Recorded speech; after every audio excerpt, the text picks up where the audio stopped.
তো বন্ধুরা, ভিডিওটা ছাড়তে অনেকটাই দেরি হয়ে গেল। তো চলে আসছিলাম আমাদের বেথুয়া ডোহরি থানায়। তো তোমরা থানার কথা বললাম বলে ভয় পেও না, কিন্তু এখানে অনেক বড় করে মায়ের পুজো হয়।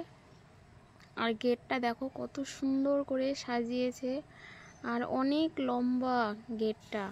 আর এখানকার যা সুন্দর সাজাওয়াট, মানে দেখেই মুগ্ধ হয়ে যাবে সবাই, এত সুন্দর করে সাজায়। আর গেটটা কিন্তু অনেক বড় লম্বা, খুব সুন্দর করে সাজিয়েছে। প্রতি বছর কিন্তু এইখানে খুব সুন্দর পুজো হয় আমাদের বেথুয়া ডোহরির থানায়। আর এখানকার খিচুড়ি যা অসাধারণ হয়, অনেক বড় লাইন। তো গত বছর খেয়েছি খিচুড়ি, এবছর পারিনি, কারণ অনেক অনেক বড় লম্বা লাইন ছিল।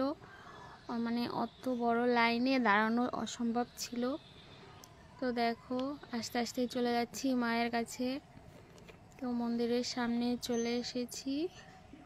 আর এই দেখো কত সুন্দর দারুণ লাগছে দেখতে। আর তো সবাই তো ছবি তোলায় ব্যস্ত, ওই যে মা।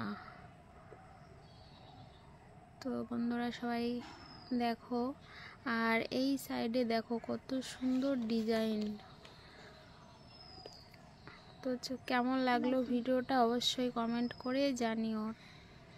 Tata, by.